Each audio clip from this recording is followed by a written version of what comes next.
Hi, everybody. Welcome back to this week's episode of the City Confessions. It's a special one because it's the last one before I wrap the season up.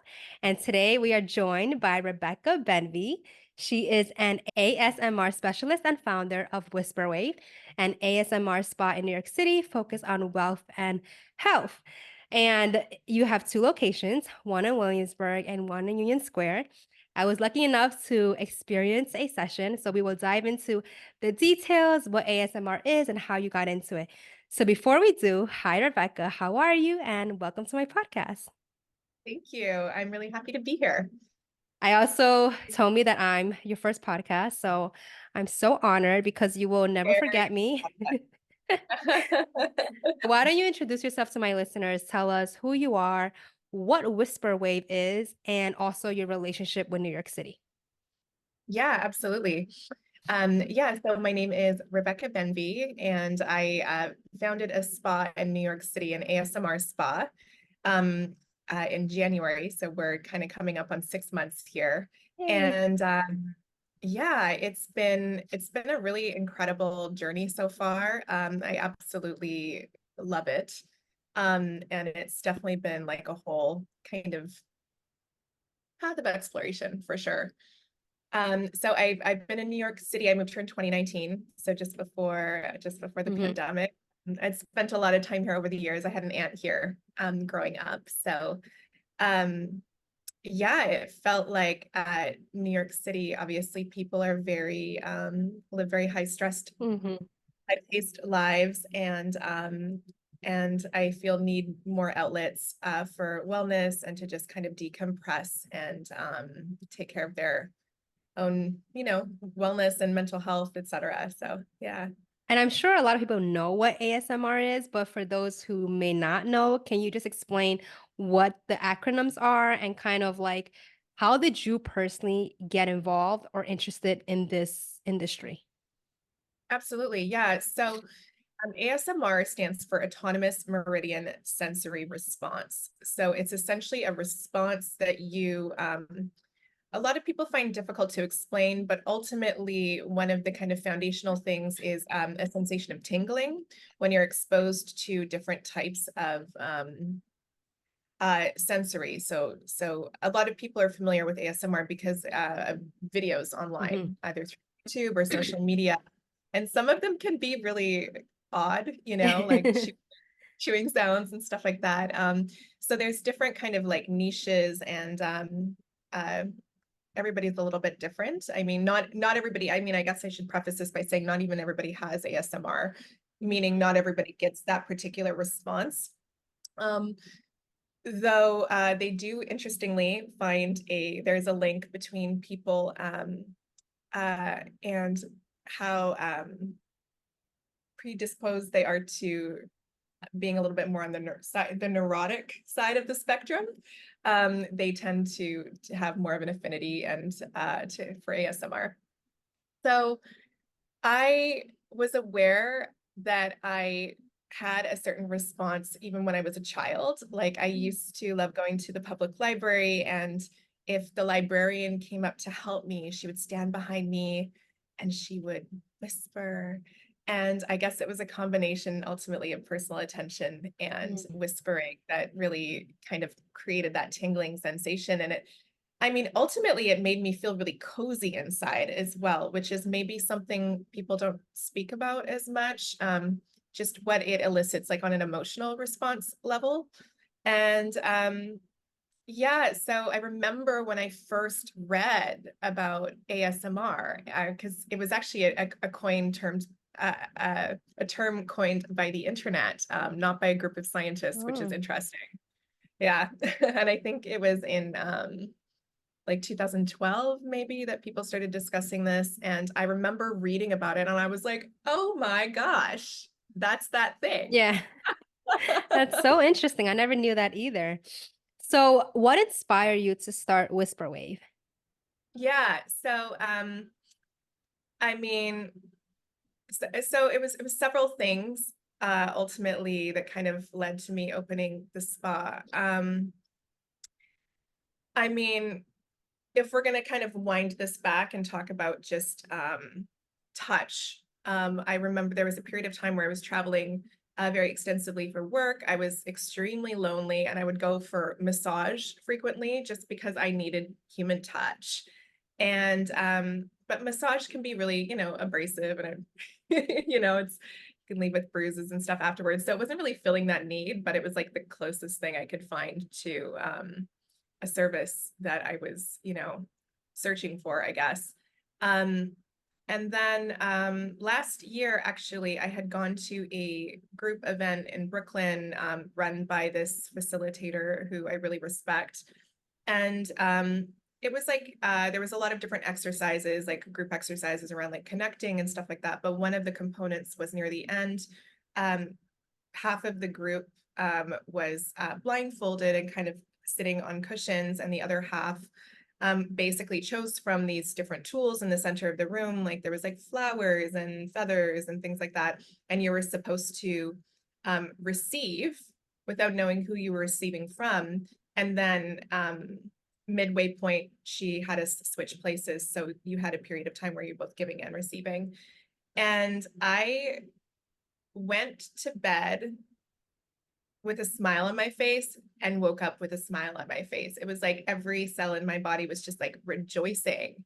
And it really got me thinking just about, we live in a time of like hookup culture is kind of reaching just like peak levels of,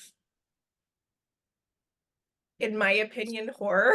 I Hmm. think it's gotten I think it's gotten really bad. And I think that there's a lot of people who are ultimately partaking in hookup culture because they need physical affection. And it's really one of the only ways that that's being offered. And I think that that's really sad and really tragic, especially if we look at all the scientific data of just how important touch is for our neurological development as children. And even stretching into adulthood, it actually helps with our neurological development. There's actually a group of nerves that govern light touch.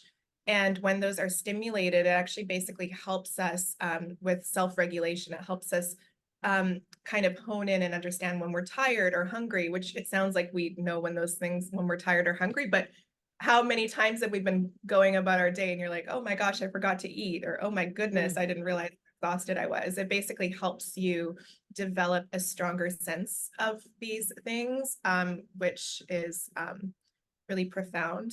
And yeah, so I guess I started this spa just out of really something that I had previously been looking for, and something I really saw as like as a need. For those who may be interested, can you maybe give like an introduction of what they can expect? Because even when you approached me about it, I was like very intrigued, but I was also like, what am I getting myself into? I know you have Yeah. like a FAQ on your website, but just Mhm. walk us through kind of what the session looks like. Absolutely. Yeah. So when people book a session, there's a small intake form that just kind of gives me an idea of people's previous experience with ASMR, what type of ASMR they tend to be drawn to. Um, and yeah, just like if they have any sensitivities to essential oils, because that is something that I use, etc. So when they come in for a session, basically I ask them if they have any additional questions. I have a room set up. So I have these kind of like satiny linens and just like nice lighting. And I basically I have people take off their shoes. They stay fully clothed, though I have given them instructions to kind of leave loose, comfortable clothing or bare skin if possible. And then they basically lay down on the table. They usually start lying face down. And I start by opening the session of just having them kind of come into the body and relax. A lot of people who come in are uh, were drawn to ASMR initially because they maybe have anxiety or issues with stress or mood disorders. So yeah, so it's just kind of taking a moment to come into the body, relaxing, and then I usually kind of start at the head. So I have different brushes and tools for the head that I basically use. Just to pause and say my technique has certainly been refined over these last 6 months, and I imagine that will only continue. When I first started, I actually had I was like, the more tools, the better. I just Yeah, everything. exactly. I was trying to incorporate all these different things, which was interesting. But as I've actually started to use fewer tools and just spend more time actually even using my hands, just like gently stroking the head, these kind of things, I actually feel that it's serving the clients more, because I think that that's what people are really coming in for.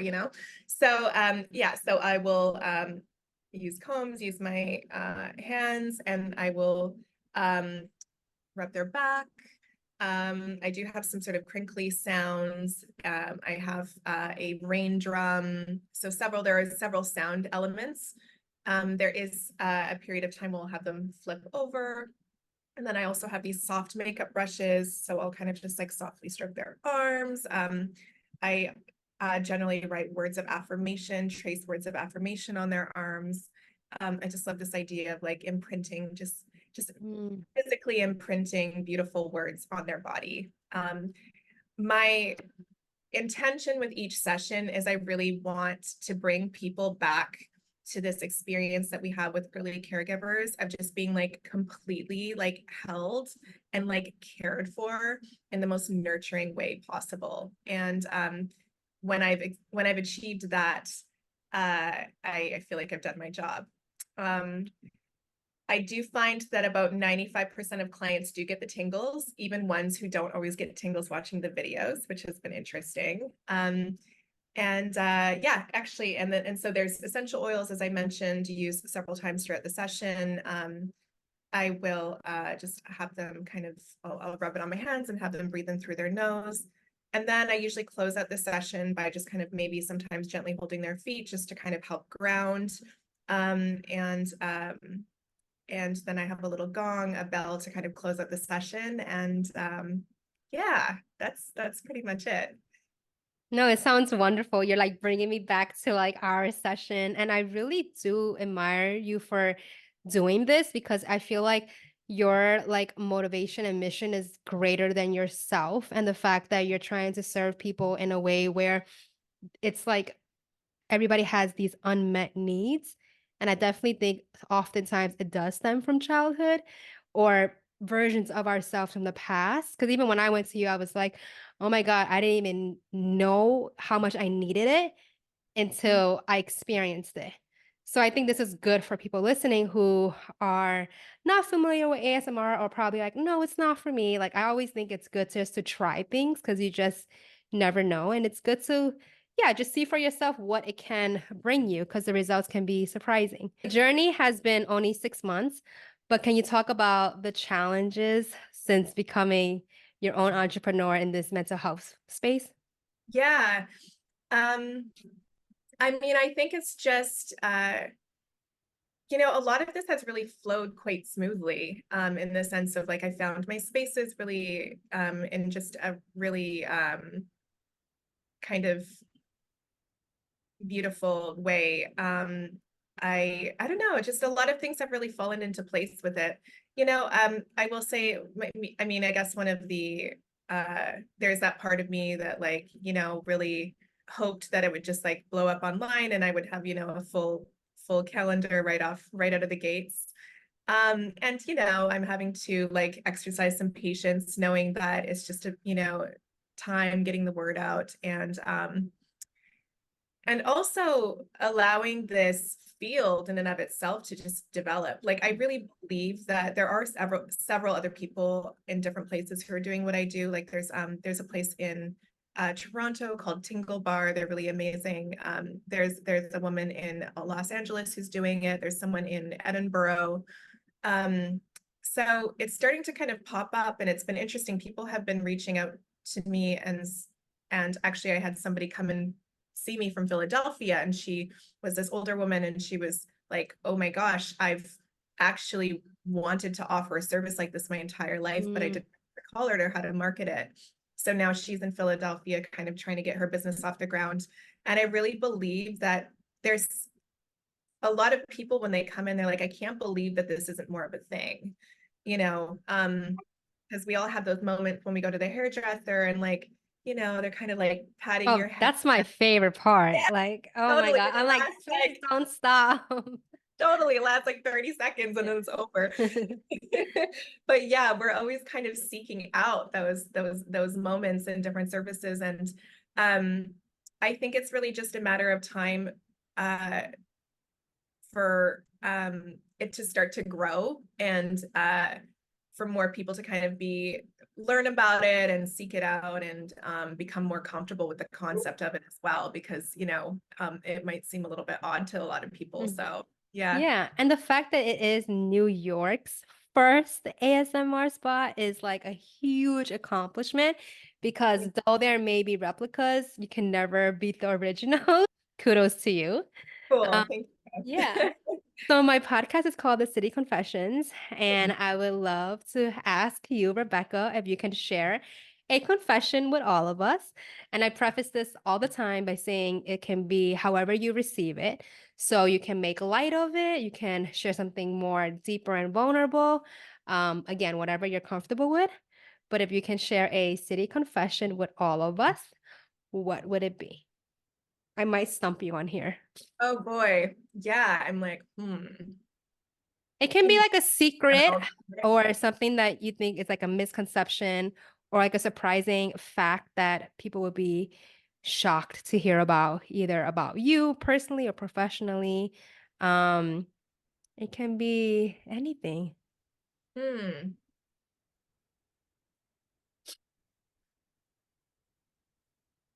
Well, I have a very unusual background actually. I mean, career-wise, I actually went to culinary school and I worked as a private chef for many years. Oh, wow. Yeah, so kind of burnt out on that and transitioned to tech for a while. I've actually have another startup as well. It's an augmented reality scavenger hunt. So Oh, it's the seven deadly sins. Yeah. And that's been like a whole thing to to launch. We're very close now. I don't know, is that very confessional? yeah, I think it's very interesting. I think that's why I actually love meeting people and have people on my podcast because I always think you don't really know somebody until you obviously sit down with them, and it really depends on like one, the questions you ask and kind of where the conversation goes. But I always think it's so fascinating that like we as people can live many different lives in one. Like the fact that you've already had like two, three different careers is amazing. And it just goes to show that you don't need to be pigeonholed into one specific role. Right. Yes, I really do believe that. And actually, my parents were excellent role models for that. They both changed their careers later on in life. My father actually ended up going back to school in his like mid 40s. And yeah, I don't know. I guess I've always I had that modeled. So it's never felt like I had to stick with one thing. Also, I don't know if you know human design. Do you know? Are you familiar with Yes. human design? Cool. I love human design and I'm a manifesting generator, and manifesting generators are really meant to have their fingers in a lot of different pots. And I've always had like a very wide variety of interests and I love learning. I love learning. And and I'm very much somebody who will just kind of I'll go for it, like if I decide I want to do something, I'll watch a few YouTube videos or whatever, and then I'll just do it. And if it doesn't turn out the first time, I'll just try again. And so that's always kind of been my approach to life. And I guess that's really translated into my career as well. Yeah. No, that's such a beautiful mindset. And like, there's like fearlessness written all over that. I guess, what is your advice for those who may have a dream or a goal and they're putting it off due to fear, due to saying like, oh, I've already done it. They don't need me. Like, I feel like a lot of people don't do what they really want to do because of that like fear. So how do you, because I feel like you're the total opposite. You're like, whatever, if I quote unquote fail, I'm gonna still try. Like, what's Right. your advice? Um, I think first it's a matter of being really honest. Like I've read many times that procrastination or like laziness are not really either of those things. There's usually like some sort of subconscious fear that's preventing us from taking action because it feels unsafe to some level of our psyche. So I think it's a matter of just being, if there's like procrastination happening, and you're not necessarily like fully able to identify like what's stopping you, I think it's a matter of just being like really brutally honest with yourself. It's like, what's the worst thing that could happen? And what does that bring up for me? And then once you know what that is, I think it's just a matter of just really kind of trying to get to the root of that, maybe the first time that you experience that messaging, and just really trying to work through that baseline fear and emotion, like either by through using like EFT, like the tapping, or just journaling or something. I think that, I mean, we all have, this might be one of my strengths, but of course I have my weaknesses and challenges in other areas. And it's really, uh,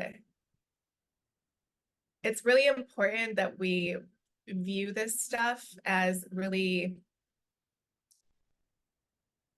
as much as we are kind of constantly exposed to success stories or to people like doing these things, and you know, the end results ultimately, like what it's all about is really our development as a human in this lifetime. It's like what we came onto this earth as and what we're going to leave as, based on the journey and the boldness of that journey.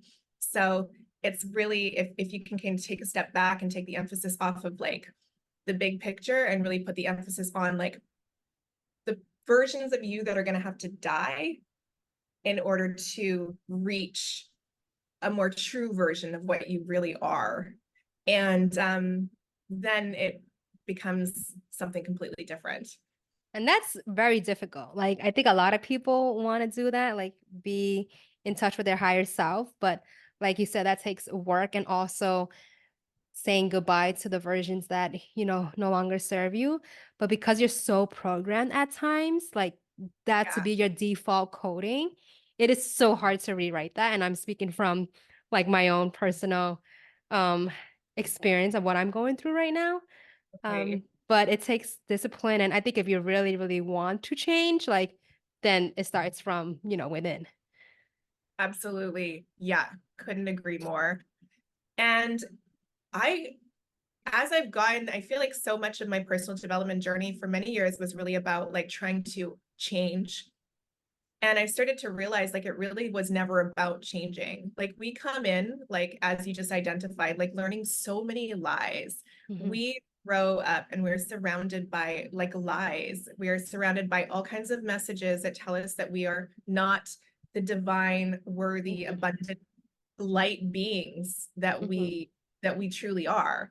And it's all of this messaging. And so it's never about changing and becoming a more worthy version of yourself. It's just about peeling back these layers of lies to actually get to the truth of Mhm. your, you know, we're fragments of God consciousness. We're beautiful spiritual beings in flesh form. And it's like really about like coming back to the truth of that, Mm. peeling the layers of the onions. That's Oh, my belief anyways. yes, I love that. Such a good message. So we are wrapping up, and I have a quick fire round of New York City questions. I'm going to ask you 5 questions, and you can answer with the first word that comes to your mind. Are Okay. you ready? Okay, it's very easy. Okay, what is your favorite thing about New York City? Oh gosh. Um, it's very psychedelic. It's like a very trippy place. You're just yeah. That's the first time I've ever heard somebody describe New York City, but I love it. On the flip side, what is your least favorite thing? um the rent brokers. I just moved. Oh my God, brokers. I know. Eradicate them, please. I know. I'm the same way. I'm like, why do I need you? What if you could describe New York City in one word, what would it be? Bold. What is your favorite like spot or restaurant? spa or restaurant or spot and Spot, restaurant? like a go-to place that you love. Oh gosh. Um, I know I'm gonna get off the call with you and there's gonna be like 20 that come to mind. Well, I thought you said spa. You Spot, know, S-P-O-T. I'll just I mean, I just moved off of Roosevelt Island, loved taking the ferry down to Wall Street and going to the Wall Street Spa, the Russian bathhouse. Okay. Yeah, that's a Yeah. good one. And if you can thank New York City for one thing, what would it be? Oh my gosh, this city has really exposed me to higher levels of potential that I never knew existed. Yes, I love that. So now I'm going to hand you the mic. You can plug away. I'm going to have all of your information in the show notes for those watching and listening to this. Be sure to expand on that. But I know you kind of just opened up WhisperWave in January. Is there anything else you would like our audience to know about, or how can we support you? Come on by and have a session. And Perfect. if you like it, spread the word. Amazing. Okay, well, this was so lovely. Thank you so much, Rebecca, for taking time out of your day to come speak with me and my audience. I really appreciate it. You. And Oh, I would like to add one thing. yes, I'm actually going to be starting a membership. So people will they'll be able to basically come in for one session a month. And there's going to be another little perk. I'm still kind of working out the details around that. And they'll be getting that session at a slightly discounted session. So they're able to kind of integrate it into their self-care routine if they'd like. I think that's a brilliant idea because it goes to show that it is like self-care and it's like maintenance. It's not like a one-time thing. Just like facials and massages, you don't often just go one time and you never go again. You go kind of Totally. like when you need it. So that's a Yes. brilliant idea. I love it. Thank you. Okay, so if you enjoyed this episode, feel free to share this with a friend and leave a positive review. With that being said, I will talk to you all next week and have a great day. Thank you. Thank you.